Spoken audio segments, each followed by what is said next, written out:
ఆంధ్రప్రదేశ్లో కొన్ని కుటుంబాల గురించి రాజకీయంగా ఎప్పుడూ ఏదో ఒక చర్చ జరుగుతూనే ఉంటుంది. రాయలసీమలో పరిటాల, భూమా, జేసీ కుటుంబాల గురించి, అలాగే ఆంధ్రలో వంగవీటి, దేవినేని కుటుంబాల గురించి ఎక్కువగా మీడియాలో ఏదో ఒక వార్తలు వస్తూనే ఉంటాయి. ఈ మధ్య కాలంలో వంగవీటి పేరు కాస్త సైలెంట్ అయిందని చెప్పాలి. వంగవీటి వారసుడు రాధాకృష్ణ ప్రస్తుతం టీడీపీలో కొనసాగుతున్నా ఆయనకు మాత్రం ఎటువంటి పదవి దక్కలేదు. 2024 ఎన్నికల్లో ఆయన నర్సరావుపేట అసెంబ్లీ నుంచి పోటీ చేసే అవకాశం ఉందని ప్రచారం జరిగింది. అలాగే విజయవాడ సెంట్రల్ సీటు కూడా ఆయనకి దక్కే అవకాశాలు ఉన్నాయని వార్తలు వచ్చాయి. కానీ ఇప్పటి వరకు వంగవీటి రాధకు మాత్రం పార్టీ అధిష్టానం ఎటువంటి సీటు గానీ పదవి గానీ ఇవ్వలేదు. ఇటీవల ఎమ్మెల్సీ ఎన్నికలపై కేంద్ర ఎన్నికల సంఘం షెడ్యూల్ విడుదల చేయడంతో ఖచ్చితంగా ఆయనకు ఎమ్మెల్సీ పదవి దక్కే అవకాశం ఉందని ప్రచారం జరుగుతుంది. శాసనసభలో వైసీపీకి మద్దతు లేకపోవడంతో ఖచ్చితంగా వంగవీటి రాధ మండలిలో అడుగుపెట్టడం ఖాయమనే అభిప్రాయాలు వినబడుతున్నాయి. గత ఏడాది ఆయన పుట్టినరోజు సందర్భంగా నారా లోకేష్ కూడా వంగవీటి రాధకు క్లారిటీగా చెప్పారట.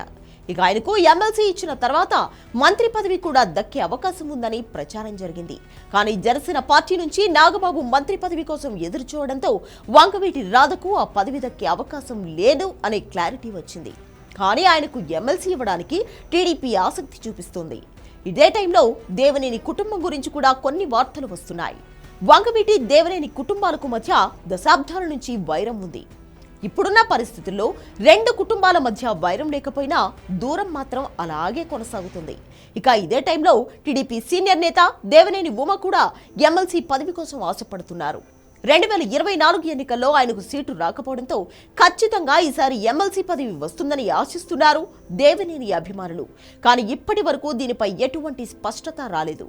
ఆయనకు కనీసం కార్పొరేషన్ పదవి కూడా టీడీపీ అధిష్టానం ఖరారు చేయలేదు. దీంతో నామినేటెడ్ పోస్టుల్లో ఏదైనా పదవి ఆయనకు వచ్చే అవకాశం ఉందని కూడా అంచనాలు వేస్తున్నారు. కానీ కృష్ణా జిల్లా నుంచి కేవలం వంగవీటి రాధ లేదంటే దేవినేని ఉమ వీళ్ళిద్దరిలో ఒకరికి ఎమ్మెల్సీ పదవిని ఖరారు చేయాలని టీడీపీ అధిష్టానం భావిస్తోంది. వాస్తవానికి 5 స్థానాలు ఖాళీగా ఉండగా ఒకటి తూర్పుగోదావరి జిల్లా పిఠాపురం నియోజకవర్గానికి చెందిన వర్మకు, అలాగే మాజీ మంత్రి కేఎస్ జవహర్ కు మరొకటి ఇస్తారు. జనసేన పార్టీ నుంచి నాగబాబు, బీజేపీ నుంచి మాధవ్ పేర్లు ప్రముఖంగా వినిపిస్తున్నాయి. దీనితో కృష్ణా జిల్లా నుంచి వంగవీటి రాధ లేదంటే దేవినేని ఉమ వీళ్ళిద్దరిలో ఒకరికి పదవి దక్కే అవకాశాలు ఉన్నాయని తెలుస్తోంది. మరి టీడీపీ అధిష్టానం ఏ నిర్ణయం తీసుకుంటుందనేది చూడాలి.